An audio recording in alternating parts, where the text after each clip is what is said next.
സ്നേഹം, ദിവ്യസ്നേഹം, സ്നേഹം,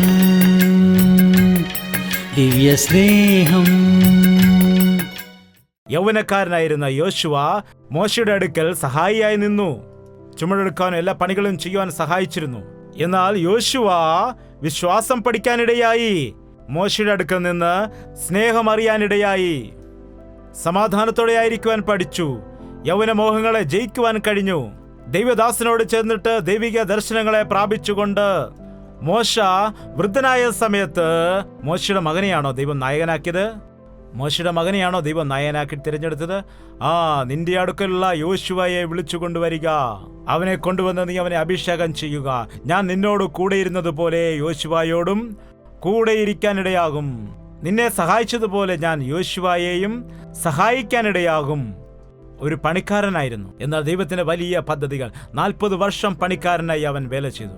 എന്നാൽ വലിയ ഒരു നായകനായിട്ട് ദൈവം അവനെ തിരഞ്ഞെടുക്കുവാനിടയായി. എലീശയെ ദൈവം വിളിച്ച സമയത്ത് ഏലിയാവ് പോയി അവന്റെ മേൽ പൊതുപ്പെട്ട സമയത്ത് അവൻ 12 ഏർ കാളകളെ കെട്ടിക്കൊണ്ട് ഉഴന്നിരിക്കുമെന്ന്. 12ാമത്തേതിന് കൂടെ അവൻ തന്നെയായിരുന്നു. അപ്പോൾ ഓർക്കുക എത്ര ഭൂസ്വത്ത് അവൻ ഉണ്ടായിരുന്നു. ഒരുപാട് പണിക്കാരെയൊക്കെ വെച്ചിട്ട്, നിങ്ങൾക്ക് കലപ്പയെന്ന് പറഞ്ഞാൽ അറിയില്ലായിരിക്കാം, 12 ട്രാക്ടറുകൾ വെച്ചിട്ട് ഭൂമി ഉഴവുകയായിരുന്നുവെന്ന്. 12 ട്രാക്ടറുകളും അവൻ തന്നെയാണ് ഓടിക്കുന്നത്. അപ്പോൾ ഓർക്കും എത്ര ഉത്തരവാദിത്തമുള്ളവനാണ് ഇവൻ, അതുപോലെ എത്ര സമ്പന്നനാകുന്നു ഇവൻ എന്ന്. പുതപ്പ് അവന്റെ മേൽ ഇട്ടിട്ട് കർത്താവ് നിന്നെ വിളിക്കുന്നു എന്ന് പറഞ്ഞപ്പോൾ വിത്തൊക്കെ വിധിച്ചിട്ട് വരാമെന്നാണ് പറഞ്ഞത്. എന്താണ്? എൻ്റെ അപ്പനോടും അമ്മയോടും പറഞ്ഞിട്ട് വരാം എന്ന് പറഞ്ഞിട്ട്, നാട്ടുകാരോടെല്ലാം പറഞ്ഞിട്ട്, അപ്പനോടും അമ്മയോടും പറയാൻ കാരണം എന്താണെന്ന് വെച്ചാൽ, എന്നെ ദൈവം വിളിച്ചിരിക്കുന്നു, അമ്മ എന്നെ ദൈവം തിരഞ്ഞെടുത്തിരിക്കുന്നു, അപ്പ എന്നെ ദൈവം വിളിച്ചിരിക്കുകയാണ്, അപ്പാ ഞാൻ ദൈവത്തിന്റെ ഹിതം നിറവേറ്റാൻ പോകുന്നു എന്ന് പറയാൻ പോയി. എത്രമാത്രം സന്തോഷമുണ്ടായെന്നറിയാമോ? അവൻ ആ കലപ്പയെല്ലാം എടുത്ത് കളഞ്ഞിട്ട് ആ കാളയെ യാഗമർപ്പിച്ചിട്ട് ജനത്തിനെല്ലാം ഭക്ഷണം കൊടുത്തിട്ട് ഞാൻ ദൈവത്തിന്റെ വേല ചെയ്യാൻ പോകുകയാണെന്നുള്ള സന്തോഷത്തോടെ, എത്ര സന്തോഷമാണെന്നറിയാമോ? കല്യാണം കഴിഞ്ഞതുപോലെ. അബ്ബാബാബ എന്തൊരു സന്തോഷമാണ്. തിരിച്ചു വന്നിട്ട് ഇങ്ങനെ ഒഴുവാൻ ഇടവരുത്താതെ, ഈ കലപ്പ എനിക്ക് ആവശ്യമില്ല. ചിലർ പറയും, ഞാൻ നോക്കട്ടെ, ഒരു 3 ദിവസം ദൈവവേല നോക്കാം, ഞാനൊരു ലോങ് ലീവ് എടുത്തിട്ട് അങ്ങോട്ട് വന്നേക്കാം, ദൈവവേല നന്നായി പോകുന്നെങ്കിൽ കുഴപ്പമില്ല, അല്ലെങ്കിൽ ഞാൻ തിരിച്ചു പോയിട്ട് എൻ്റെ ജോലിയിൽ ഞാൻ പ്രവേശിക്കുകയും ചെയ്യാം. കലപ്പമേൽ കൈവച്ചിട്ട് തിരിഞ്ഞു നോക്കുന്നവൻ ആരും തന്നെ എനിക്ക് യോഗ്യൻ അല്ല. ദൈവവേലയെക്കുറിച്ച് എന്തിനാണ് നിങ്ങൾ ദുഃഖിക്കുന്നത്? അതിനെക്കുറിച്ച് നിങ്ങൾ എന്തിനാണ് അങ്ങനെ ആലോചിക്കുന്നത്? ഈ കാലത്ത് വിശ്വസ്തരായിരിക്കുന്നതായ ദൈവദാസന്മാർ കുറഞ്ഞു പോകുന്നു. നോക്ക്, ദൈവവേല എന്ന് പറഞ്ഞാൽ എത്ര അനുഗ്രഹമാണ്, ദൈവവേല എത്ര വലിയ ഭാഗ്യമാകുന്നു. ഡേവിഡ് ബ്രെയ്നാർഡ് പറഞ്ഞു, എൻ്റെ യേശുക്രിസ്തു ഈ ലോകത്തിലേക്ക് ഇറങ്ങി വന്നിട്ട് ഗ്രാമങ്ങളിലെല്ലാം കയറി ഇറങ്ങി നശിച്ചു പോകുന്നവരെ തിരഞ്ഞുരക്ഷിപ്പാൻ, സ്വർഗീയ കാര്യങ്ങളെ വെളിപ്പെടുത്തി കൊടുക്കുവാൻ, രോഗികൾക്ക് സൗഖ്യം കൊടുക്കുവാൻ ദൈവം ചെയ്തതായ അത്തരത്തിലുള്ള ഒരു ദൈവവേല, അത്തരമൊരു ദൈവവേല എൻ്റെ ജീവിതത്തിൽ ദൈവം എനിക്ക് തന്നാൽ അതിനേക്കാൾ ശ്രേഷ്ഠമായ ജോലി എന്തെങ്കിലും ഉണ്ടോ? ദൈവത്തിന്റെ ഹിതം മനസ്സിലാക്കുവാൻ വേണ്ടി ശ്രമിക്കുക. ദൈവത്തിന്റെ ഹിതപ്രകാരം എലീശ അങ്ങോട്ട് പോകാനിട. അത്ര വലിയ ധനവാനായിട്ടും ഏലിയാവിന്റെ അടുക്കിലേക്ക് പോയി. പിന്നീട് എന്ത് സംഭവിച്ചു അറിയാമോ? ഏലിയാവ് എടുക്കപ്പെട്ടതിന് ശേഷമായിട്ട് രാജാവ് ഒരു നാൾ ചോദിക്കുകയാണ്, ദേശത്ത് പ്രവാചകന്മാർ ആരെങ്കിലും ഉണ്ടോ? ഏലിയാവ് നമ്മെ വിട്ട് പോയിരിക്കുന്നുവല്ലോ. അപ്പോൾ എങ്ങനെയാണ് എലീശയെ ഇൻട്രൊഡ്യൂസ് ചെയ്തതെന്ന് നിങ്ങൾക്കറിയാമോ? ഏലിയാവിന്റെ കൈക്ക് വെള്ളമൊഴിച്ചു കൊടുത്തതായ എലീശ ഉണ്ട്. എന്താണ് അവൻ ചെയ്തത്? അവൻ ഒരു സേവകന്റെ ജോലിയാണ് ചെയ്തുകൊണ്ടിരുന്നത്. എലീശ ഏലിയാവിന്റെ അടുക്കൽ എങ്ങനെയായിരുന്നു? പരിചാരകനായിരുന്നു. ഈ സമ്പത്തെല്ലാം ഇവിടെ വിട്ടുകളഞ്ഞിട്ട്, ഈ ധനമെല്ലാം വിട്ടുകളഞ്ഞിട്ട് ദൈവവേല എന്ന് പറഞ്ഞിട്ട് അവിടെ ചെന്ന് എന്താണ് ചെയ്തത്? അവിടെ നിനക്ക് ഒരു നല്ല ജോലിയുണ്ടോ എന്ന് ആരെങ്കിലും ചോദിച്ചിരുന്നിരിക്കാം. എന്നാൽ എലീശ ഒരിക്കലും അതിനെക്കുറിച്ച് ദുഃഖിച്ചിരുന്നില്ല. എന്താണ്? നീ ബഥേലിൽ തന്നെ ആയിരിക്കൂ, ദൈവം എന്നെ വിളിക്കുന്നുണ്ട് എന്ന് ഏലിയാവ് എലീശയോട് പറയുന്നതായ സമയത്ത് ഞാൻ നിന്നോടൊപ്പം വരാം. ബഥേൽ എന്ന് പറഞ്ഞാൽ ദൈവത്തിന്റെ മന്ദിരമെന്നാണ്. എലീശ, നീ മന്ദിരം നോക്കിക്കോളൂ, ഞാൻ പോവുകയാണെന്ന് പറഞ്ഞപ്പോൾ ഞാൻ നിന്നോടൊപ്പം തന്നെ വരുമെന്ന് പറഞ്ഞു. എരിഹോവിലേക്ക് ചെന്നു. നീ എരിഹോവിൽ തന്നെ ആയിരിക്കുക. എരിഹോവ് എന്ന് പറഞ്ഞ യുദ്ധം, സുവിശേഷ വേല, പിശാചിനോടുള്ളതായ പോരാട്ടമാണ്. യഥാർത്ഥമായ സുവിശേഷ വേല യുദ്ധമാണ്. ആ കാര്യം നിങ്ങൾക്കറിയാമോ? അന്ധകാര ശക്തിയോട് പോരാടുന്നതാണ് സുവിശേഷ വേല. ദുഷ്ടാത്മശക്തികളോട് പോരാടിയിട്ട് പിശാചിന്റെ കയ്യിൽ അകപ്പെട്ടിരിക്കുന്നതായ ആത്മാക്കളെ വിടുവിക്കുന്നതാണ് യഥാർത്ഥമായ ദൈവവേല. ദൈവവേല എന്ന് പറഞ്ഞാൽ പ്രസംഗിക്കുകയും പാട്ടുപാടുകയും മറ്റെന്തൊക്കെയുമാണെന്നാണ് വിചാരിക്കുന്നത്. എന്നാൽ ദൈവവേല എന്ന് പറഞ്ഞാൽ പിശാചിനോട് പ്രാർത്ഥനയിൽ പോരാടുന്നതാണ്. വിശ്വാസത്തോടെ സാത്താനെ ജയിക്കുന്നതാണ്. പിശാചിന്റെ ബന്ധനത്തിലായിരിക്കുന്നതായ മദ്യപാനികളെയും വ്യഭിചാരികളെയും ഒക്കെ, ദുർമാർഗികളെയും ദുഷ്ടന്മാരെയും ഒക്കെ വിടുവിച്ചെടുക്കുന്നതാണ് പിശാചിന്റെ കയ്യിൽ നിന്ന്. അതാണ് യഥാർത്ഥമായ സേവ. ബന്ധിക്കപ്പെട്ടവരെ വിടുവിക്കണം, വീണുകിടക്കുന്നവരെ എഴുന്നേൽപ്പിക്കണം, കെട്ടപ്പെട്ട് കിടക്കുന്നവരെ അഴിക്കണം. അതാണ് യേശുക്രിസ്തു ചെയ്തതായ ദൈവവേല. അതാണ് യഥാർത്ഥമായിരിക്കുന്ന ദൈവവേല. ഏത് മീഡിയയിൽ കൂടിയാണെങ്കിലും ഏതു രീതിയിൽ ചെയ്താലും അതിന്റെ ലക്ഷ്യം എന്താണെന്ന് വെച്ചാൽ ആത്മാക്കളെ പിശാചിന്റെ ബന്ധനത്തിൽ നിന്ന് വിടുവിക്കണം, പിശാചിന്റെ കയ്യിൽ നിന്ന് വിടുവിച്ചെടുക്കണം. നിത്യനരകത്തിലേക്ക് പോകുന്നവരെ സ്വർഗീയ അവകാശികളായി മാറ്റണം എന്ന ആശയോടെ, ആഗ്രഹത്തോടെ യെരിഹോവിൽ താമസിച്ച് സുവിശേഷ പ്രവൃത്തി ചെയ്യൂ. ഞാൻ യോർദാനിലേക്ക് പോകുന്നു. യോർദാൻ എന്ന് വെച്ചാൽ മരണം. എന്താണ്? ഞാൻ മരിക്കാൻ പോവുകയാണ്, നീ ഇവിടെ തന്നെ ആയിരിക്കും എന്ന് പറഞ്ഞപ്പോൾ എലീശ എന്താണ് പറഞ്ഞത്? യഹോവയാണ്, നിന്റെ ജീവനാണ്, ഞാൻ നിന്നെ വിടുകയില്ല എന്ന് പറഞ്ഞു. നിന്നോടൊപ്പം മരിക്കുന്നതിനു വേണ്ടിയും ഞാൻ ഒരുക്കമാണ്. ആ യോർദാൻ കടക്കുന്ന സമയത്ത് ചോദിച്ചു, ഞാൻ നിന്നിൽ നിന്ന് എടുക്കുന്നതിന് മുമ്പായിട്ട് നിനക്ക് എന്താണ് വേണ്ടത് ചോദിക്കൂ എന്ന്. എന്താണ് ചോദിച്ചത്? എന്താണ് അവൻ ചോദിച്ചത്? അവകാശമെല്ലാം എനിക്ക് എഴുതി നൽകാൻ വേണ്ടി പറഞ്ഞോ? ഡോക്യുമെന്റ്സ് എല്ലാം എനിക്ക് നൽകാൻ പറഞ്ഞോ? എന്താണ് അവൻ ചോദിച്ചത്? എന്താണോ? നിന്റെ ആത്മാവ് അല്ല, നിന്റെ ആത്മാവല്ല, നിന്റെ മേലുള്ളതായ ആത്മാവിൽ. ഇന്ന് പലരും ദൈവദാസന്മാരെ നോക്കിയിട്ട് പറയാറുണ്ട്, അങ്ങേപ്പോലെ ആയിരിക്കാൻ വേണ്ടി ഞാൻ ആഗ്രഹിക്കുന്നുവെന്ന്. നിന്നെപ്പോലെ ആയാൽ എന്താണ് പ്രയോജനം? നിന്നെ ദൈവം അഭിഷേകിച്ചിരിക്കുന്ന ആ ആത്മാവ് എനിക്ക് വേണം.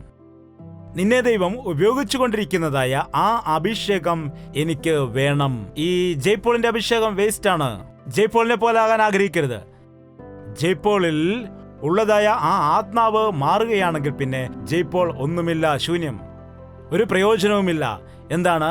നിന്നെ ഇത്രമാത്രം ദൈവം ഉപയോഗിച്ചില്ലേ? ആ നിന്റെ മേലുള്ളതായ ആത്മാവ്, നിന്നെ ഇത്രമാത്രം കാത്തു സൂക്ഷിച്ച ദൈവാത്മാവ്, നിന്നെ വിശുദ്ധീകരിച്ചതായ ദൈവത്തിന്റെ ആത്മാവ്, നിന്റെ കൂടെ ഇരുന്ന് നിന്നെ നടത്തുന്നതായ ആത്മാവില്ലേ? ആ ആത്മാവിന്റെ ഇരട്ടി പങ്ക് എനിക്ക് വേണം. എത്ര വലിയതായ ആഗ്രഹമാണ്! നിങ്ങൾ ബൈബിൾ വായിച്ചാൽ ഏലിയാവിനേക്കാൾ കൂടുതൽ എലീശ 2 ഇരട്ടി അത്ഭുതങ്ങൾ ചെയ്തതായി കാണാം. യൗവനകാലത്ത് അവൻ കഷ്ടപ്പെട്ടു, യൗവനകാലത്ത് ഒരു പരിചാരകനായി അവൻ നിന്നു. എന്നാൽ തക്ക സമയമായപ്പോൾ അവനെ ദൈവം ഉയർത്തി. ദൈവത്തിന്റെ വചനം പറയുന്നു, തക്ക സമയത്ത് അവൻ നിങ്ങളെ ഉയർത്തേണ്ടതിന് അവന്റെ വിശാലമായ ചെറുകിൻ മറവിൽ നിങ്ങൾ താഴ്ന്നിരിക്കുക. ഇപ്പോഴുള്ള യൂത്ത് പാസ്റ്റേഴ്സ് എല്ലാം ഈ താഴ്ന്നിരിക്കുന്നവർക്ക് പിടിക്കത്തില്ല. ഒരു ദൈവദാസനിൽ നിന്ന് പഠിക്കുകയില്ല, ദൈവസന്നിധിയിൽ ഇരുന്നിട്ട് പഠിക്കുവാൻ ആഗ്രഹിക്കില്ല. എന്റെ മേൽ ദൈവത്തിന്റെ അസാധ്യമായ ശക്തി ഉണ്ടെന്നൊക്കെ പറഞ്ഞിട്ട് വലിയ വലിയ കാര്യങ്ങൾ പറഞ്ഞ് അവസാനം വീഴാനിടയാകും, പരിഹാസപാത്രമായി മാറുകയും ചെയ്യും. യേശുക്രിസ്തു പോലും 30 വർഷത്തേക്ക് വെളിയിലേക്ക് വന്നില്ല. എന്തുകൊണ്ടാണ്? മാതൃകയായിരിക്കാനായി. ഞാൻ 18 വയസ്സ് മുതൽ ദൈവവേല ചെയ്യുന്നുണ്ട്. എന്നാൽ 30 വയസ്സ് ആകുന്നത് വരെ ജയ്പോളിനെ ആർക്കും അറിയില്ലായിരുന്നു. ഞാൻ ദൈവവേല ചെയ്തുകൊണ്ടിരുന്നതായ ഗ്രാമപ്രദേശങ്ങളിലും അതുപോലെ വീതികളിലും ഉൾനാടുകളിലും കുടിലുകളിലുമുള്ള കുറച്ചു പേർക്ക് അല്ലാതെ വെളിയില് ഒരു വ്യക്തിക്ക് പോലും എന്നെ അറിയില്ലായിരുന്നു. ആർക്കും എന്നെ അറിയുകയില്ലായിരുന്നു, ആർക്കും അറിയില്ലായിരുന്നു. ഏകദേശം എനിക്കൊരു 50-55 വയസ്സ് വരുന്നത് വരെയും എന്നെ സംബന്ധിച്ച് ഞാൻ പോരുന്നതായ പ്രദേശങ്ങളിൽ അല്ലാതെ ആർക്കും അറിയില്ലായിരുന്നു. കാരണം ഇങ്ങനെയുള്ള TV പ്രോഗ്രാമുകൾ ആ കാലത്ത് ഇല്ലായിരുന്നു. അതിനോർത്ത് ഞാൻ ദൈവത്തെ സ്തുതിക്കുന്നു. എൻ്റെ യൗവനകാലത്തെ എനിക്ക് TV പ്രോഗ്രാമുകളൊക്കെ ഉണ്ടായിരുന്നുവെങ്കിൽ ഞാൻ എങ്ങനെയായിരിക്കുമായിരുന്നു? ഇപ്പോഴുള്ള അനേകം ആളുകളും വിചാരിക്കുന്നത് ഇപ്പോൾ തന്നെ ഞങ്ങൾക്ക് TV പ്രോഗ്രാമുകളൊക്കെ ചെയ്യണമെന്നാണ്. 12 വർഷങ്ങൾ പ്രാർത്ഥിച്ചതിന് ശേഷമാണ് TV പ്രോഗ്രാമുകൾ തുടങ്ങാൻ സഹായിച്ചത്. 1992 വർഷത്തിലാണ് കാൽവറി ദർശനം എന്ന പാട്ട് റെക്കോർഡ് ചെയ്തത്. 2013 ആദ്യത്തെ TV പ്രോഗ്രാം ആരംഭിക്കാനിടയായത്. എനിക്കത് എങ്ങനെ ചെയ്യണമെന്ന് ഒരു ഐഡിയയും ഇല്ലായിരുന്നു. എന്നാൽ ദൈവം തന്നിരിക്കുന്ന പോയിന്റുകളെല്ലാം വെച്ചിട്ട് TVയിൽ കൂടി വചനം പ്രഘോഷിക്കണമെന്ന് വിചാരിച്ച് ഒരു പ്രോഗ്രാമിൽ തുടങ്ങി. ഇപ്പോൾ നോക്കൂ, എത്രയോ പ്രോഗ്രാമുകൾ, എത്രയോ ചാനലുകളിൽ കൂടെ ചെയ്യാൻ കഴിയുന്നു. അവൻ തക്ക സമയത്ത് നിങ്ങളെ ഉയർത്തുവാനിടയാകും. അപ്പോൾ വരെയും സ്നേഹവും വിശ്വാസവും സമാധാനവുമൊക്കെ ശീലിക്കുക. നിന്റെ ശരീരത്തെ നീ നുറുക്കുവാൻ വേണ്ടി പഠിക്കുക. നിന്റെ ആഗ്രഹത്തെ ക്രൂശീകരിക്കാൻ പഠിക്കുക. ദൈവത്തിന്റെ ഹിതത്തെ പഠിക്കുക. എവിടെ ചെന്നാലും, ഒരു മിലിറ്ററിയിൽ ചെന്നാൽ അവിടെ ട്രെയിനിങ് ഉണ്ട്. ഡോക്ടർ ആവണമെങ്കിൽ ഇത്രയും വർഷങ്ങൾ പഠിക്കണം. എഞ്ചിനീയർ ആവണമെങ്കിൽ കോളേജിൽ പോയി ആ കോഴ്സ് പഠിക്കണം. ഒരു ദൈവദാസനാണെങ്കിൽ എങ്ങനെയാണ്? ബൈബിൾ നാം വായിച്ചു പഠിക്കേണ്ടതല്ലേ? വചനം പഠിക്കേണ്ടത് ആവശ്യമല്ലേ? ദൈവത്തിന്റെ കൃപ ആവശ്യമല്ലേ? ദൈവത്തിന്റെ അഭിഷേകം ആവശ്യമായിരിക്കുന്നില്ലേ? നീ തന്നെ സെൽഫ് അപ്പോയിന്റ് ചെയ്യുകയാണോ? എന്താണ്? ഇന്ന് നോക്കിയാൽ ബൈബിളിൽ നമുക്ക് കാണുവാൻ കഴിയും സ്നാപക യോഹന്നാനെ കുറിച്ച്. സ്നാപക യോഹന്നാൻ വളരെ ശക്തനായ ഒരു ശുശ്രൂഷകൻ ആയിരുന്നു. 6 മാസമേ അവൻ സേവ ചെയ്തുള്ളൂ. നമ്മെപ്പോലെ, എന്നെപ്പോലെ 50 വർഷമല്ല ചെയ്തത്. എന്താണ്? 6 മാസമാണ് ദൈവവേല ചെയ്തത്. ശക്തമായ ദൈവവേല. അവൻ വാക്ക് പറഞ്ഞ് മാറ്റിയില്ല. ആരോടും കോംപ്രമൈസ് ചെയ്തില്ല. കൊല്ലുവാണെങ്കിൽ എന്നെ കൊല്ലു എന്ന് പറഞ്ഞിട്ട് ധൈര്യത്തോടുകൂടെ ഉള്ള കാര്യം ഉള്ളതുപോലെ ദൈവവചനം പറയാനിടയായി. രാജാവിനെ ശാസിക്കുവാനിടയായി. 6 മാസമേ ദൈവവേല ചെയ്തുള്ളൂ. അവസാനം ശിരസ് ഛേദിച്ചു, മരിച്ചു പോകാനിടയായി. എന്നാൽ കർത്താവ് പറയാനിടയായി, സ്ത്രീയിൽ നിന്ന് ജനിച്ചവരിൽ യോഹന്നാനേക്കാൾ വലിയവൻ ആരുമില്ല എന്ന്. യോഹന്നാന്റെ സുവിശേഷം വായിക്കാം നമുക്ക് 1:6. ദൈവത്തിൽ നിന്നും അയക്കപ്പെട്ടതായ ഒരു മനുഷ്യൻ ഉണ്ടായിരുന്നു. അവന്റെ പേര് യോഹന്നാൻ എന്നാണ്. എവിടെ നിന്നാണ് അയക്കപ്പെട്ടത്? ദൈവം അയച്ചതായ ഒരു മനുഷ്യൻ. ദൈവത്തിന്റെ അടുക്കൽ നിന്നും അയക്കപ്പെട്ടതായ ഒരു മനുഷ്യനുണ്ടായിരുന്നു. അവന്റെ പേര് യോഹന്നാൻ. അയക്കപ്പെട്ടവൻ, അതായത് അപ്പോസ്തലന്മാർ എന്ന് പറഞ്ഞാൽ അയക്കപ്പെട്ടവരെന്നാണ്, വേർതിരിക്കപ്പെട്ടവരെന്നാണ്, ദൈവത്താൽ അയക്കപ്പെട്ടവരാണ്, ദൈവം അയച്ചതായ വ്യക്തി. അതുകൊണ്ട് ദൈവവേല ശക്തമായി ചെയ്യാനിടയായി. ഇന്ന് ദൈവത്താൽ അയക്കപ്പെടാതെ അവരവർ സെൽഫ് അപ്പോയിന്റഡ് ആണ് ചെയ്യുന്നത്. എല്ലാവരും സ്വന്തം ഇഷ്ടപ്രകാരം ദൈവവേല ചെയ്യുന്നതിന് വേണ്ടി അവർക്കിഷ്ടമുള്ളതുപോലെയൊക്കെ ദൈവിക വേലയും മുൻപോട്ട് കൊണ്ടുപോവുകയാണ്. അവസാനം സകലതും തലകീഴായിട്ട് ദൈവത്തിന്റെ വേലയ്ക്ക് അപമാനം വരുത്തി വെക്കുകയും ചെയ്യും. യുവജനങ്ങളെ ജാഗ്രത, യൗവനക്കാരാ ജാഗ്രത. യൗവന കാലത്ത് നുകം ചുമക്കുന്നത് മനുഷ്യന് അനുഗ്രഹമാണ്. യൗവനത്തിൽ തന്നെ വലിയവരായി പോകാൻ വേണ്ടി ആഗ്രഹിക്കരുത്. യൗവനകാലത്ത് നുകം ചുമക്കുക. യൗവനക്കാരൻ അവന്റെ മുഖത്തെ പൊടിയോളം താഴ്ത്തട്ടെ എന്ന് പറയുന്നു. പൊടിയോളം താഴ്ത്തുകയാണ് എന്ന് വിചാരിക്കുക മുഖം. നിങ്ങൾ ആരെങ്കിലും വഴക്ക് പറയുകയാണെങ്കിൽ എന്താണെന്ന് ചോദിച്ചാൽ ആ പൊടി മുഴുവൻ അകത്ത് കയറാനിടയാവും. ശരിയല്ലേ? അതുകൊണ്ട് പൊടിയിൽ മുഖം പൂഴ്ത്തിയിരിക്കുന്നവൻ ഒരക്ഷരം മിണ്ടരുതെന്നാണ് പറയുന്നത്. നീ വഴക്ക് പറഞ്ഞാലും തല്ലിയാലും ചീത്ത വിളിച്ചാലും ഒരക്ഷരം മിണ്ടരുത് എന്നും പറയും. മിണ്ടാതിരിക്കണം. യൗവനക്കാർ അതെല്ലാം പഠിക്കേണ്ടതാണ്. പഠിക്കുവാൻ കഴിയുമോ എന്ന്? നിനക്ക് വിവരമില്ലടാ, ശരിയാണ്. നിനക്ക് നാണമില്ലടാ, ആ ശരിയാണ്. ആ എന്ന് പറയാൻ കഴിയുമോ? ഉള്ള കാര്യമാണെങ്കിൽ അംഗീകരിച്ചു കൊടുക്കുമെന്ന് പറയും. സത്യം അംഗീകരിച്ചു കൊടുക്കുക എന്നത് അത് സാധാരണമായ കാര്യമാണ്. ഇല്ലാത്തതാണെങ്കിലോ? ഉള്ള കാര്യമാണെങ്കിൽ അംഗീകരിച്ചു കൊടുക്കണം. സത്യമല്ലാത്ത വിഷയങ്ങൾക്ക് വേണ്ടി കഷ്ടത വഹിച്ചാൽ എന്ത് പ്രയോജനം? നിങ്ങൾ നന്മ ചെയ്തിട്ടും നിങ്ങൾ ഉപദ്രവിക്കപ്പെടുന്നുണ്ടെങ്കിൽ അത് ദൈവത്തിന്റെ നാമത്തിന് മഹത്വമാകുന്നു. യോസേഫ് വ്യഭിചാരം ചെയ്തില്ല. യോസേഫ് പോത്തിഫറിന്റെ ഭാര്യയെ നശിപ്പിച്ചില്ല. പോത്തിഫറിന്റെ ഭാര്യയാണ് യോസേഫിനെ പിന്തുടർന്നത്. വേണമെങ്കിൽ അവനത് തെളിയിച്ചു കൊടുക്കാമായിരുന്നു. എന്നാൽ അവനെ ദുഷിച്ച് അവന്റെ മേൽ പരാതിപ്പെട്ടപ്പോൾ, എന്നെ തന്നെ നീ ദ്രോഹിക്കുകയാണോ, എന്റെ ഭാര്യയെ തന്നെ നീ തൊടുവാൻ നോക്കിയോ എന്ന് പറഞ്ഞവനെ കാരാഗൃഹത്തിൽ അടയ്ക്കൂ എന്ന് പറഞ്ഞപ്പോൾ യോസേഫ് ഏതെങ്കിലും രീതിയിൽ അവനെ ന്യായീകരിക്കുവാൻ വേണ്ടി ശ്രമിച്ചോ? ഒന്നും സംസാരിച്ചില്ല. സംസാരിച്ചാൽ എന്തു പറ്റുമെന്ന് അറിയാമോ? പറഞ്ഞാൽ അവരുടെ കുടുംബം നശിച്ചു പോകും. ഭാര്യയെ വേണമെങ്കിൽ അയാൾ കൊന്നുകളയും. പോട്ടെ, സാരമില്ല, ഞാൻ അപമാനിക്കപ്പെട്ടാലും അവർ സുഖമായി ജീവിച്ചാൽ മതി. അത് യേശുവിന്റെ സ്വഭാവമാണ്. ഇന്ന് യൗവനക്കാരായിരിക്കുന്നതായ നിങ്ങൾ ഈ ചെറിയ പ്രായത്തിൽ തന്നെ ക്രിസ്തുവിനെ പോലെ ജീവിക്കാൻ ശ്രമിക്കുകയാണെങ്കിൽ ദൈവത്താൽ അനുഗ്രഹിക്കപ്പെടുവാൻ ഇടയാകും. ഫ്രാൻസിസ് എന്ന് വിളിക്കുന്ന ഒരു യൗവനക്കാരനുണ്ടായിരുന്നു. അവന് വസ്ത്രങ്ങൾ വളരെ ഇഷ്ടമാണ്. അവന്റെ പിതാവ് ഒരു വസ്ത്ര വ്യാപാരി ആയിരുന്നു. വസ്ത്രവ്യാപാരിയുടെ മകന് വസ്ത്രത്തിന് എന്തെങ്കിലും കുറവുണ്ടാകുമോ? കൊണ്ടുവരുന്ന ഡ്രസ്സുകളൊക്കെ നല്ലവണ്ണം തയ്ച്ച് കാലത്ത് അങ്കിയൊക്കെ ധരിക്കുന്നതായ കാലത്ത് നല്ല നല്ല രീതിയിലുള്ളതായ വ്യത്യസ്തമായ അങ്കികൾ ധരിക്കുവാൻ ആഗ്രഹിച്ചിരുന്നവനാണ്. ഒരു ദിവസം അവനൊരു രോഗം പിടിപെടാനിടയായി. 1 മാസത്തോളം കിടക്കയിലായിരുന്നു. 1 മാസം അങ്ങനെ രോഗിയായിട്ട് കിടക്കമേൽ കിടന്നിട്ട് രോഗം മാറി എഴുന്നേറ്റ് കുളിച്ച് വൃത്തിയായി കുറെ നാളുകളായി നല്ല വസ്ത്രം ധരിക്കുന്നില്ല, പുതുപ്പ് മാത്രമാണ് ഉപയോഗിക്കുന്നത്. അതുകൊണ്ട് നല്ലൊരു വസ്ത്രം ധരിച്ചുകൊണ്ട് നിലക്കണ്ണാടിയുടെ മുൻപിൽ ചെന്ന് നിന്ന് നോക്കി. ചുവന്ന കളറിലുള്ള ആ സിൽക്ക് അങ്കി അവൻ ധരിച്ചിരിക്കുന്ന സമയത്ത് ഒരു അസ്ഥിപഞ്ജരത്തിന്മേൽ തുണിയിട്ടതുപോലെ അവന് തോന്നി. അപ്പോൾ അവനിങ്ങനെ ചിന്തിച്ചു, ഞാൻ ഇത്രയും കാലം എൻ്റെ വസ്ത്രത്തെയാണല്ലോ സ്നേഹിച്ചത്, എന്നാൽ എൻ്റെ ശരീരമാണല്ലോ പ്രധാനം. ഏത് വസ്ത്രവും എനിക്ക് ധരിക്കണമെങ്കിൽ എൻ്റെ ശരീരം നല്ലതായിരിക്കണമല്ലോ. ആഹാരത്തിനേക്കാൾ ജീവനും വസ്ത്രത്തെക്കാൾ ശരീരവുമാണല്ലോ പ്രധാനം എന്ന് പറഞ്ഞ കർത്താവിൻ്റെ വചനം ഓർത്തുകൊണ്ട് പരിശുദ്ധാത്മാവ് ആ സമയത്ത് അവനിലൂടെ ഇടപെട്ടുകൊണ്ട് അവൻ രക്ഷിക്കപ്പെടുവാനിടയായി. രക്ഷിക്കപ്പെട്ടതിന് ശേഷം മാതാപിതാക്കളിൽ നിന്ന് വിട്ട് ദൈവത്തിന്റെ വിളി അനുസരിച്ചുകൊണ്ട് ഓരോരോ ദേശങ്ങളിൽ ചെന്ന് സുവിശേഷം അറിയിക്കാനിടയായി. എന്നിട്ട് അവിടെ ചെന്നൊരു കല്ല് നല്ലവണ്ണം കഴുകി അതിന് മേൽ ഭക്ഷണം വെച്ച് കഴിക്കും. ഭക്ഷണം എവിടെ നിന്നാണെന്ന് ചോദിച്ചാൽ ഒരു സഞ്ചി അദ്ദേഹത്തിന്റെ തോളിൽ എപ്പോഴും തൂങ്ങിക്കിടക്കുമായിരിക്കും. എപ്പോഴും പുറകിലാണ് അത് തൂക്കിയിട്ടിരിക്കുന്നത്. അദ്ദേഹം പോകുന്ന സമയത്ത് പുറകിൽ നിന്ന് ആരെങ്കിലും ഭക്ഷണം കൊണ്ടിട്ടാൽ അതാരാണ് കൊടുത്തത് എന്ന് പോലും അദ്ദേഹത്തിന് അറിയില്ല. ദൈവം കൊടുത്തു എന്ന് വിശ്വസിച്ചുകൊണ്ട് വൈകുന്നേരമാകുമ്പോൾ ആ പാറയിൽ അത് കൊണ്ടുവച്ച് കഴിച്ച് അവിടെ തന്നെ കിടന്ന് ഉറങ്ങുമായിരുന്നു. അങ്ങനെ വലിയ ശുശ്രൂഷ ചെയ്തു. അദ്ദേഹം സെന്റ് ഫ്രാൻസിസ് ആയി. എന്നെ ക്രിസ്തുവിനെ പോലെ ആക്കണം എന്ന് പറഞ്ഞ് പ്രാർത്ഥിച്ച് ക്രിസ്തുവിന്റെ സാദൃശ്യപ്രകാരം ജീവിച്ചുകൊണ്ട് ഒരു വലിയ ദൈവദാസനായി മാറി. ഒരു ദിവസം ഒരു കരടി വന്നിട്ട് ആ നാട്ടിൽ അനേകരെ കൊല്ലുവാനിടയായി. ആ ദേശത്തേക്ക് ഇദ്ദേഹം പോയി. രാത്രിയായപ്പോഴും ആളുകളെല്ലാം അകത്ത് കയറി കതകടച്ചു. എന്നിട്ട് ഇദ്ദേഹം വെളിയിൽ നിൽക്കുമ്പോൾ ജനലിൽ കൂടെ നോക്കുകയാണ് ഇദ്ദേഹത്തെ അത് പിടിച്ചു തിന്നുമോ എന്നുള്ളത്. എന്നാൽ ഇദ്ദേഹം കരടിയെ നോക്കിയിട്ട് വരൂ എന്ന് വിളിച്ചപ്പോൾ ഒരു പട്ടിയെപ്പോലെ അദ്ദേഹത്തിന്റെ അടുത്ത് വന്ന് അതിരിക്കാനിടയായി. കൈകൊണ്ടതിനെ തലോടാനിടയായി. എന്താണ്? അവർ അത് കണ്ടിട്ട് അതിശയിച്ചു പോയി. അന്ന് ആദാമിനോടും ഹവ്വായോടും ദൈവം പറഞ്ഞു ഭൂമിയിൽ വാഴുവാൻ എന്ന്.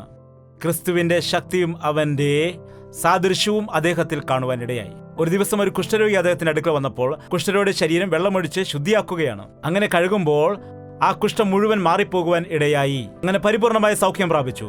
അത്രമാത്രം ദൈവത്തിന്റെ കൈയാൽ ഉപയോഗിക്കപ്പെട്ടിരുന്നു. ഈ കാലത്ത് എന്റെ യൗവനപ്രായത്തിൽ ഞാൻ അങ്ങനെയുള്ളൊരു ദൈവദാസൻ ആയി മാറണം, ഒരു മിഷണറി ആയി മാറണം, വചനം വ്യക്തമായി സംസാരിക്കുന്ന ഒരു ദൈവദാസനായി മാറണം, നശിച്ചു പോകുന്ന ആത്മാക്കളുടെ അടുക്കൽ പോകണം, യേശുവിനെ അറിയാത്ത ആളുകളുടെ അടുക്കലേക്ക് പോകണം. യേശു എന്തിനാണ് എന്നെ സൃഷ്ടിച്ചത്? ഇങ്ങനെയുള്ള അത്ഭുത കാര്യങ്ങൾ എന്നിൽ കൂടെ ചെയ്യുവാൻ ദൈവം ആഗ്രഹിക്കുന്നുണ്ടോ എന്ന് എന്തുകൊണ്ട് നിങ്ങൾ ആലോചിക്കുന്നില്ല? ഇന്ന് യുവജനങ്ങളോട് ഞാൻ പറയട്ടെ, ദൈവത്തിന്റെ അടുക്കൽ ചെന്ന് ഭൂമിക്ക് അടിസ്ഥാനമിടുന്നതിന് മുൻപേ നീ എന്നെ കണ്ടതാണോ? എന്നെ അറിഞ്ഞതാണോ? നീ എൻ്റെ കൂടെയുണ്ടോ? ഞാൻ ഈ ഭൂമിയിൽ വന്ന് ജനിക്കുവാനിടയായി. ഇത്രയും കാലം ഇപ്പോൾ മുൻപോട്ട് പോയിരിക്കുന്നു. എന്നെക്കുറിച്ചുള്ള നിന്റെ ആലോചന എന്താണ്? നിന്റെ ഹിതം എന്താണ്? നിന്റെ ഉദ്ദേശം എന്താണ് എന്ന് ചോദിച്ച് മനസ്സിലാക്കുവാൻ ആഗ്രഹം എത്ര പേർക്കുണ്ട്? അവർ മാത്രം ഹല്ലേലൂയ പറയൂ. എനിക്കെന്തുകൊണ്ട് ഈ പറഞ്ഞവരെ വിശ്വസിക്കാൻ കഴിയുന്നില്ല? ഇത് തീരുമാനിച്ചവർ മാത്രം കൈ ഉയർത്തു. കൈ ഉയർത്തിയ 100% ആൾക്കാരും അങ്ങനെ ചെയ്യുകയില്ല.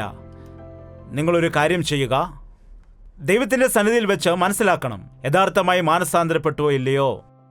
നിശ്ചയമില്ല എന്ന് കുറച്ചുപേർ പറയും, കുറച്ചുപേർ മാനസാന്തരപ്പെട്ടില്ല എന്ന് വ്യക്തമായി പറയും.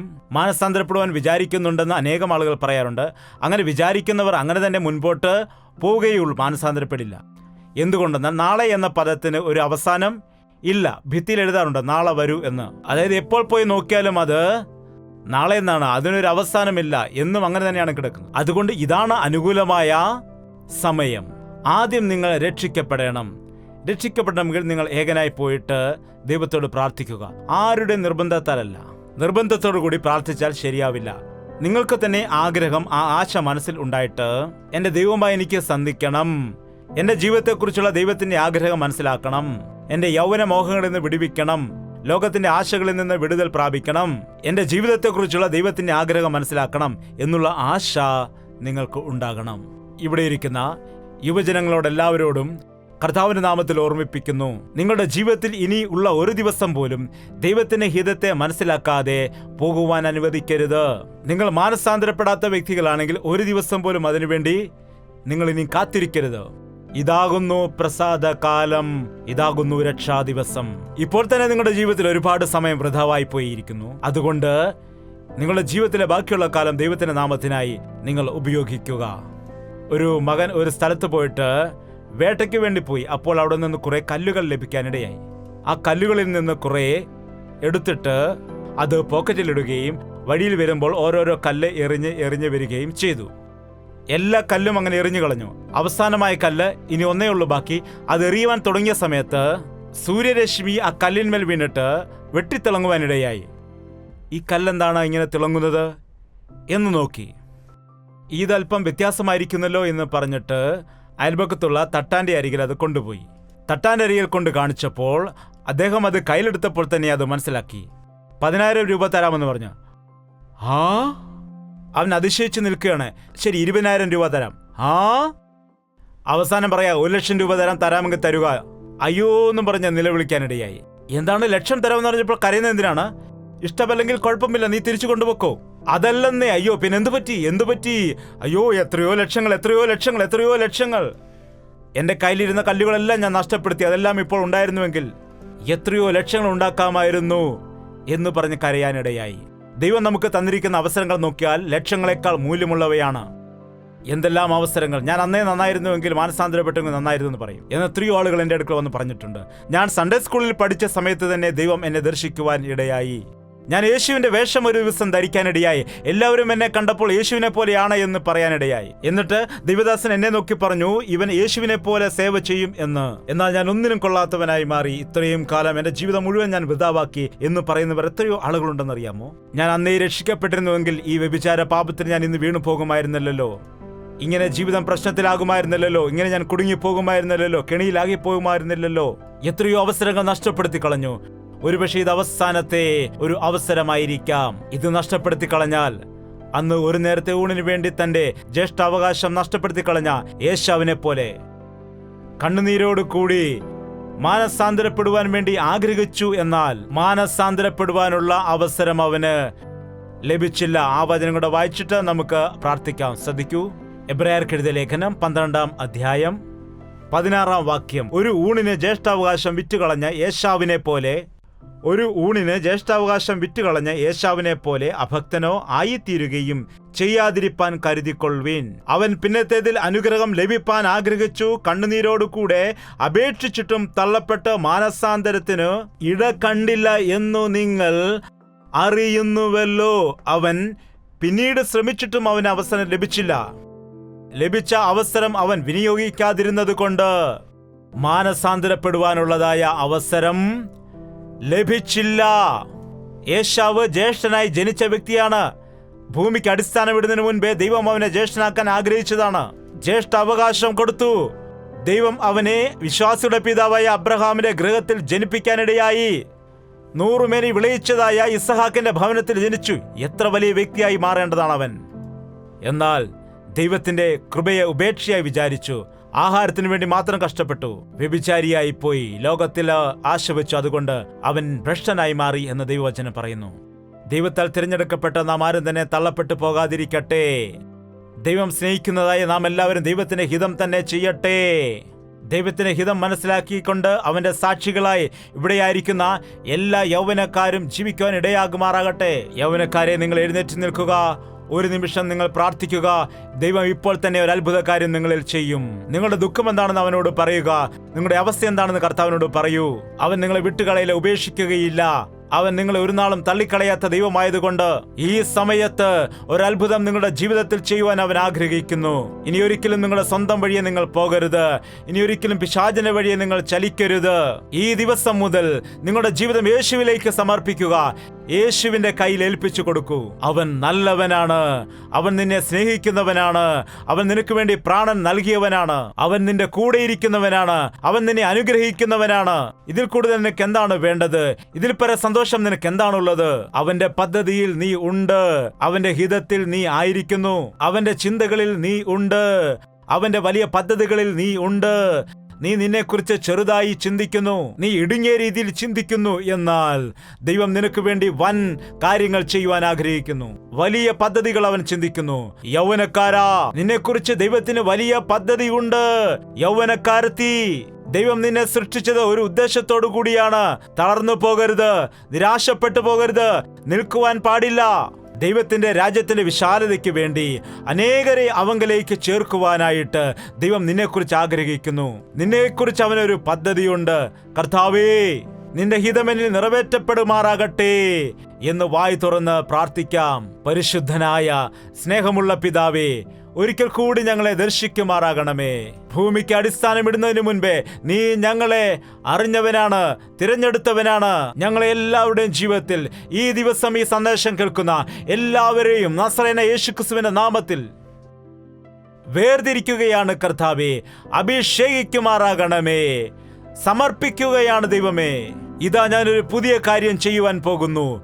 അതിപ്പോൾ തന്നെ പുറപ്പെടും. ഇപ്പോൾ തന്നെ നീ ആരെയാണോ വേർതിരിച്ചത് ആ യൗവനക്കാരുടെ ഹൃദയത്തിൽ ഇപ്പോൾ തന്നെ നീ ഇടപെടുമാറാകണമേ. അവരോട് നീ സംസാരിക്കണമേ, അവർക്ക് ബോധിപ്പിച്ചു കൊടുക്കണമേ, അവരെ രക്ഷിക്കപ്പെടുത്താൻ ഇടയാക്കണമേ. രക്ഷിക്കപ്പെട്ട ആളുകൾ നിന്റെ ഹിതം മനസ്സിലാക്കുവാൻ ദാഹത്തോടെ ആയിരിക്കുവാൻ സഹായിക്കണമേ. നിന്റെ ഹിതം അന്വേഷിക്കുന്ന ആളുകളായിട്ട്, നിന്റെ ഹിതം മനസ്സിലാക്കിയിട്ട് അതിൽ നിലനിൽക്കുന്നവരായി ഈ യൗവന കരാട്ടി സന്ദേശം കേൾക്കുന്ന എല്ലാ വ്യക്തിയുടെ ജീവിതത്തിൽ നീ അത് തെളിയിക്കണമേ.